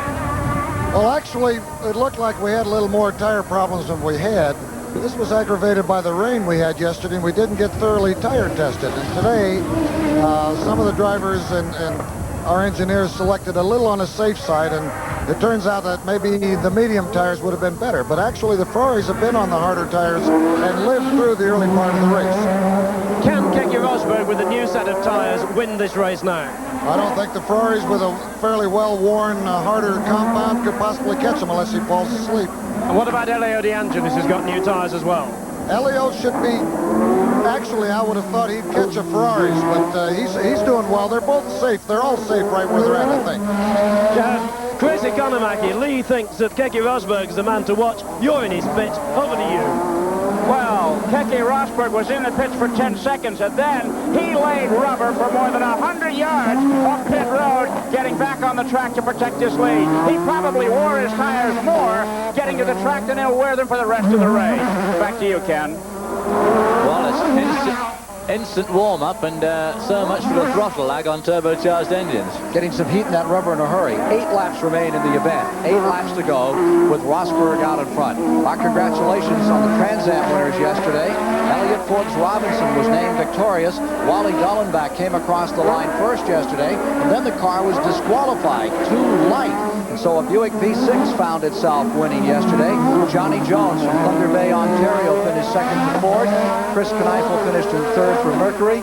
Some guy named P.L. Newman was out there yesterday and wound up in 4th place. Paul Newman with his turbo Nissan, number 33, was in 4th place. And where was Hobbs? I don't know. He was out there somewhere. I was waiting for Alan Jones to come and drive, but he never showed up. No way. I saw your car in practice. 8 laps remaining. There you see Johansson in the 2nd position, Alboreto 3rd. Following Alboreto is Stefan Beloff in 4th, De Angelis in 5th, and Nelson Piquet now finds himself in a point-scoring position, 6th position for Nelson Piquet. Boutsen for Arrows is in 7th, followed by Mark Schurer, then De Cesare, and Eddie Cheever is in 10th position. Eddie Cheever of the United States, who had a fine 2nd place here a couple of years back. 5 cars are now on the lead lap. You see Nelson Piquet's car. Twice world champion, winner of this event, flag to flag last year after a major incident on the start. There we see Stefan and going into the tunnel as we see Keke Rosberg coming out, past the scene of Martin Brundle's demise. He's pretty close. Stefan Johansson is close. He's hanging on. He's closed up to the 2 seconds on that lead car. Well, there's nothing like, as I said before, having a bit of incentive with 5 or 6 laps to go with the leader only 3 or 4 seconds in front of you. That's about as good as incentive as you'll ever get. 7 laps remaining in the event as this man, Johansson, closes on Rosberg. The thing at this stage, of course, is for neither of you to lose your head. It's very difficult for the guy in front who's only got a rear view mirror view. The other guy can see the whole panorama and is inclined to go for things that aren't there. Also discipline, David, because the thing is with these turbo cars, they can turn the boost up and down, and of course it very much depends on how much fuel they've got left as to how much boost they can use. And of course it would be very tempting now for either both Stefan or Keke to turn the boost up, be the one to catch the other or the one to get away. So a little bit of discipline comes into it. How do you feel about this regulation about fuel, where it can become an economy run? Where one race this year, Johansson nearly had it won. He ran out of fuel. Senna nearly had it won. He ran out of fuel.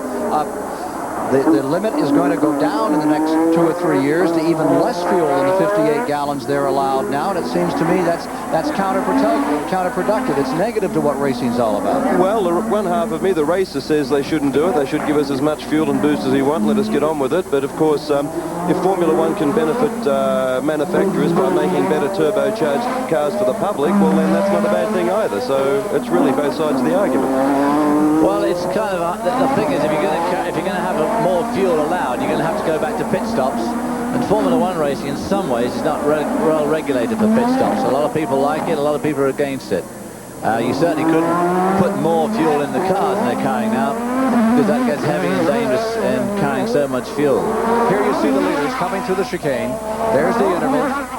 Well, you're either right there or you're all wrong. Yes, you don't have many second chances at this chicane, as we saw last year with Stefan Belloff. 6 laps to go. So you give the cars more fuel, David, then the drivers will just use more boost. So you're back to square one. Exactly, yeah. And the only way you can more fuel is you'd have to have pit stops. But it seems as though, with 7 laps to go here now, that you were saying your Le Mans race this year was about as boring a thing as you... Well, that was very fuel-conscious race, yeah. All right, here's Barry Gill. Ken, we understand that this pit is actually in radio contact with Rosberg. He knows about that piece of paper, and he's reported that the engine temperature is about 120 degrees. I'm sure Alan knows more about Williams cars than most. I wonder what he thinks. Can he continue? Well, it very much depends on at this point of the race, I wouldn't be caring, I can tell you. I'd be just going for it. But I had very similar problems in Argentina. I was leading the Grand Prix. Very same thing happened. I had paper stuck in the air duct. I had to make a quick pit stop to pull it out of the way and got going again. But, you know, with 6 laps to go, I'd be having my fingers well and truly crossed if I was Keke. And he must have. You can see that paper there on the right side of the car, up on the nose. Well, there's obviously no way. It's just blown out of the way. Came on. Just as they went like Cobo Hall. Looked like Johansson almost picked it up. Anxious crew looking on. They'll be relieved when the car comes by this time. Rosberg having it all go his way at the present time. Keke Rosberg. Piquet last year, of course, led flag to flag, so he will have the record for most laps. Rosberg out in front early in the going, and he's not giving it up. 5 laps to go for Rosberg. And he draws away just a bit from Johansson in second. Alvarado back in third, some 35 seconds back. Stefan Belloff, the Ford Cosworth Tyrrell, is in fourth. Elio De Angelis is fifth, Piquet in sixth.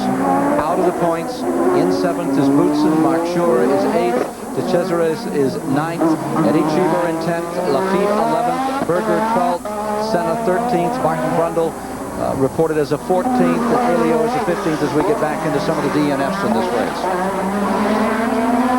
At the present time, I believe we have 13 cars left in competition on the track. 13 cars remaining on course as we get down to the final moments of this 4th Detroit Grand Prix, and there's talk they may move this to a new course in years to come. I kind of like this course. Well, I think to be a shame they're talking about moving it to the island of Belle Isle, but I kind of like it here, and I'm sure the people do. It's easy to get to. The access is good. There's good visibility from the hotels and buildings and balconies around the course, and really, they have resurfaced it a bit, a couple of places from last year, and it is better generally. This front straight along Atwater Drive is a bit dippy, and along the main street at the top of the road is a bit dippy, and Larned Street. But generally speaking, it's not a bad track. Detroit is rebuilding, and the encroachment of new buildings, I think, would be the reason they would finally have to move, and it would be too bad. I know that Michigan's quite excited about this particular event. It's been a festival and a happening for several days, and I think they enjoy kind of having their own Mardi Gras here in the early part of summer. Well, when all's said and done, this is Motown. I mean, this is, if you're going to have a Grand Prix down in the streets, this is the place to have it. I think the drive is quite like the circuit. There's just the bumps that they're against. I think if they resurface the actual circuit, it'd be perfect. 4 laps to go. Seems to me totally appropriate that in Detroit, motor capital, that they flex their muscles and they put on a performance event, even though they take the risk here of having the Europeans or the Japanese, in this case the Honda-powered car, come home victorious. It says that Detroit's back in business and means to take on the world of Olympics. Oh, absolutely, and with a bit of luck we might have a home victory next year. Alan Jones will be driving the new Ford product in 1986, back in Formula One. You're really excited about getting back out here and running with these youngsters? Absolutely. As soon as I made my mind up definitely to come back, I've been really going into a fitness program, and I'm getting keener and keener by the day. What does one do for a fitness program to get ready? There's the third place car, Michele Alvarado. What does one do to get ready to go Grand Prix racing? Well, you spend a lot of time in the gym for your actual fitness, but really there's nothing like doing miles in the car, because it's very hard to simulate in a gym or anywhere the sort of stress or G-force that you come across in the car. So really it's miles under your belt that do more good than anything. Rosberg in front, his crew looking on, watching on television at every corner, these 20 turns. He has in fact pulled out on the last couple of laps. He's pulled out quite a bit on Stefan, and they haven't had any traffic to block them or screw it up in a way, so I think he genuinely is pulling away from Stefan Johansson without traffic help. Rosberg with surgical precision continues to cut these corners, and there is De Angelis. Elio De Angelis in 5th place for Team Lotus. With a bit of luck, I think Rosberg probably noticed his temperature gauge maybe come down a little bit since that paper got out of the way, which is probably helping a bit. Both of them seem to have resisted the temptation to turn the boost way up. 3 laps to go. The leader, Rosberg. He's not won that many races, but he is consistent. Many consider him one of the best street fighters there is in Formula One racing. That's what it takes here on this course in Detroit. I think that Stefan Johansson must have turned the boost way down. He's lost a lot of ground on that lap, a lot of ground. Well, I was just about to say, David, that with him putting pressure on Keke like that, Keke hasn't got the luxury of being able to turn his boost down, and they could both be a little bit marginal on fuel. Well, that's what I'm wondering, whether he lost 3 seconds on that lap. I'm wondering if he's turned it way down. He's short shifting going up that hill. Perhaps he's really desperate now to save fuel.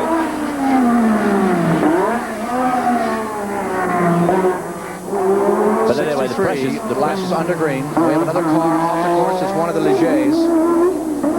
And guess who that is? The Cesares? Same man, same corner.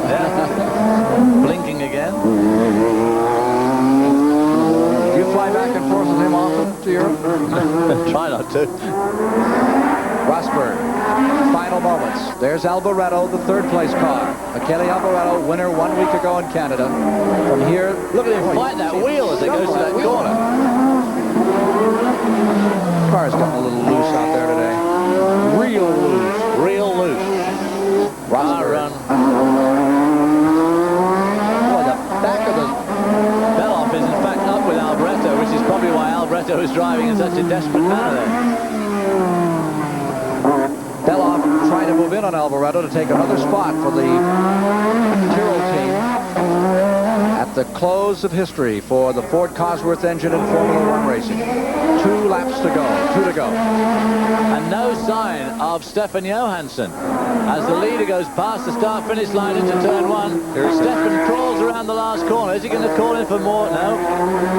He's going to try and make this, but he's obviously got a serious fuel problem. Does not pit. Running very slowly as he comes down the main straight. And there's a considerable gap back to Alboreto, who is running 3rd. In fact, behind Johansson, the 2nd place car, comes one of the Alfa Romeos, Eddie Cheever. Boy, he'd probably be better off at this stage to stop and put a bit in. He has a fair chance. He has plenty of room to come in and get back out again. I think at this stage the Williams pits will be notifying Keke that the Ferrari's dropping back, and I wouldn't be at all surprised if Keke in turn turns his boost down a little bit now. I'd have to. It'll be the first win of the year for Honda and Williams, and a good battle developing between Alboreto in the start-finish line area and Stefan Beloff. There you see Alboreto is maintaining 3rd. Stefan Beloff should be climbing right along. There he is, moving back in again. Because Alboreto could be in the same fuel problem as Stefan Beloff's in, Stefan Johansson's in. Final moments of the Detroit Grand Prix, 4th annual, here live on CBS. Our next event, the International Race of Champions from Talladega, Saturday, July 27th. There's the leader, scooting back into the tunnel. And Talladega 500, Sunday, July 28th. A lot of cars turning the boost down. Alboreto needs Stefan Beloff to pass him like he needs a hole in the head, really. With Elio De Angelis in the next spot. Alboreto leads in the world points now with 27. Crew looking on. Final moments, final lap. As they come across the line, Alboreto is trying to fend off Beloff all around this course for 3rd position. Michele Alboreto lead the point standings, 27. Elio De Angelis, and we have another car down. That is one of the Legers. That's Jacques Lafitte climbing out of his car. Number 26, Lafitte. We're coming very close to the 2-hour limit too, David. Right on the edge. You're absolutely right. Last lap. Stefan Johansson really crawling around. Changing gear.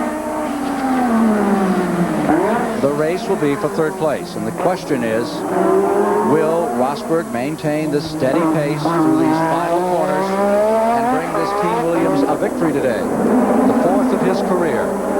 Alboretto's pulled away from Stefan Beloff on that last lap. Turned the boost up just a tickle. The Frank Williams team.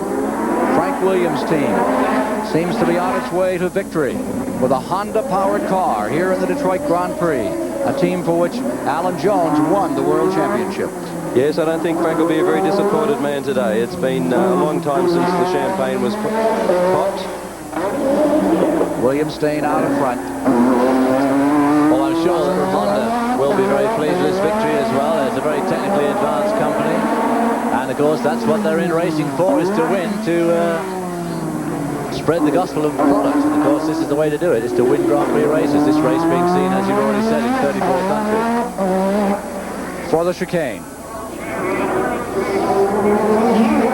Rosberg coming down.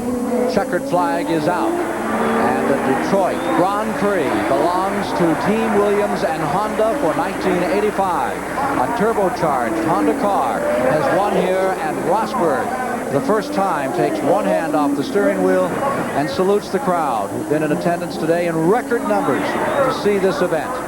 Keke Rosberg coming home first. All he needs now, Ken, is to get out of the car and be told he's had a nice, healthy baby. Second place to the line would be Johansson. Well, we don't know. He hasn't appeared yet. There's Alboretto. Alboretto coming around. Beloff is behind him, and the question is Johansson. Well, here's Stefan coming up Johansson now. To the chicane and through it, running very slowly. Ooh. Johansson for second place, limping across the line, and for third, also running slowly, comes Alboretto, and in for fourth will come Stefan Beloff.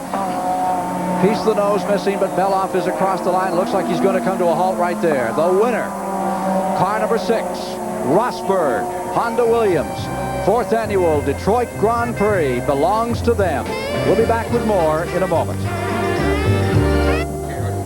A 57.5-second victory over the second place man, recorded by Keke Rosberg today, finishing in second, Stefan Johansson. Let's go to Barry Gill.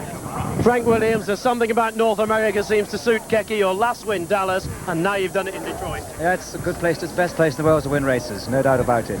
Frank, I haven't seen you look so happy, in fact, since Dallas. I don't think I'm surprised. I mean, it's a lovely thing to win a race. It takes a long time to do it. Frank, we were all very nervous on your behalf when we saw that paper in Keke's radiator. Could you actually talk to Keke, and if so, what was he saying? We would ask him every 10 laps what his water temperature was, and it was creeping up, and just the lap we brought him in, it was 120 and his boost was dropping, so we brought him in to remove the water, the blockage from the water radiators and to change the tyres.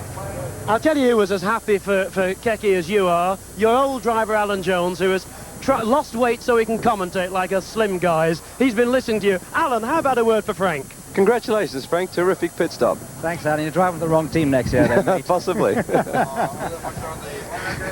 Alan, what did you think of that Keke drive for Frank? Fantastic. He really went well. He drove very smooth, didn't put a foot wrong all the time, and well-deserved victory. Terrific. Frank, you've had problems with the Honda engine. You haven't had the reliability you've wanted. 4th in the last race, and now a win. Is this really the road back to fame for you? It's an all-new engine, and it's changed things completely for us. Honda have done a fantastic job, no doubt about it. Frank, let's hope this is the first of many victories, and now let's hopefully go to Chris Economaker and the winning driver. Thank you, Frank. Something's wrong, Kathy. Hello? Okay, I'm here with Keke Rosberg, the winner. Keke, congratulations. By putting a hand on your back, you're soaking wet. How tough a drive was it? No, it wasn't tough. It was actually easy, but in Detroit nothing is easy. The level of concentration is so high, you know, one slip and you're gone. So you had to be so careful all the time. Car-wise, yeah, the problems I expected and nothing else. Let's see your hands here. My hands are okay. I've just taped them before the race so that they will stay okay, and I've got no problem. Many of your colleagues on the track, Keke, had trouble today. Big name drivers into the wall, spinning out and things of that nature. Why do you think that took place today? Well, doesn't it happen every year in Detroit and Monaco? the margin of error just is so small in Detroit that, you know, little lapse of concentration on the wall. That was some pit stop you made. Had you planned on that earlier? And if not, when did you make up your mind to stop? No, I think it was a misunderstanding. I went absolutely raving mad when they put on tires. Really? Yes, but I don't want to discuss it close, so I have to sort it out with the team. What happened there? Might as well. My engine was overheating, so I thought the radiators are full of paper. I called the pits with the radio, which I have, and said my engine is overheating. And the answer was, all right, come in. Right. So I dive in like a maniac, and I put on new rubber, and nobody worries about the radiators. So I was absolutely raving mad because my tires were fine, you know. There was no reason to come in for the tires. Well, that's that. But you won, and that's the important thing. Your last victory in Dallas, you must like the United States. I suppose so, yeah. Seems to be the lucky place for me. Okay. And here we have Stefan Johansson. Congratulations, Stefan, your best ever finish in a what kind of a day was it for you? It was pretty hard work because the brakes, we knew the brakes were very marginal before the start, and 3 laps from the end the disc disintegrated completely, so I was totally without brakes for the last 3 laps. What'd you do, drag your feet? Well, I would have done if I could. How did you slow down? Well, I just have to slow down with the gearbox. Okay, congratulations. Over here, third placeman Michele Alboreto. Michele, you had your troubles today, didn't you? From the beginning I was without brakes, and the only thing is for me was finish the race. You did an excellent job in driving. Did you have any frights during the day? Any close calls? Yes, only when I looked Senna so quick without me, behind me, and I tried to turn inside all the corners, and after one corner I didn't see you anymore. It was a good moment for me. We're in a pickup truck going from what they call the Parc Fermé, which is where the cars are parked, on the way to the victory podium. Let's try to get one more word with Keke. Keke, during the course of the day, did you have any close calls, any near accidents or anything like that? No, I didn't have any. Oh, that's good. Congratulations again. Okay, there's Keke Rosberg waving to the crowd, and we'll be back with more of the Detroit Grand Prix after these messages.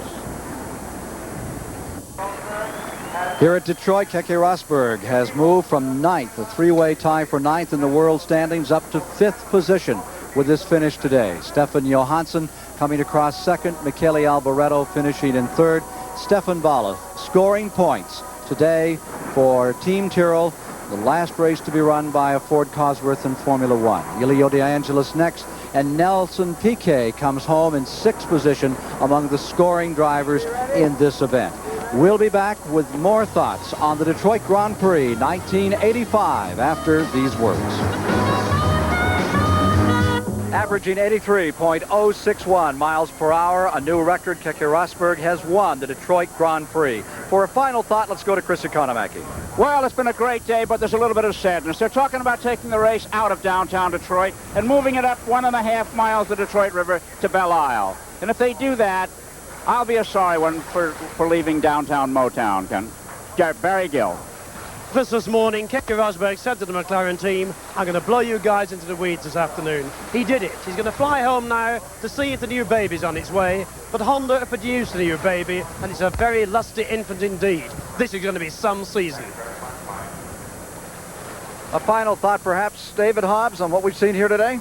Well, I think Keke Rosberg was very brave and resourceful on the first lap, and the second lap going up from 5th to 2nd to 1st straight away, and that's what won him the race. If Stefan Johansson hadn't had that brake problem right at the end, he could have still taken it away, and if Keke hadn't been so brave early on, it just shows that's what Grand Prix racing's about. You've got to take chances. And Alan Jones, your thoughts about your first time here at Detroit? Well, Ken, I don't think it was an overly exciting race in terms of overtaking or very close racing, but nevertheless a very interesting one. Thank you very much for being with us to see this, the 4th annual 1985 Detroit Grand Prix. Keke Rosberg victorious here for the Williams Honda team.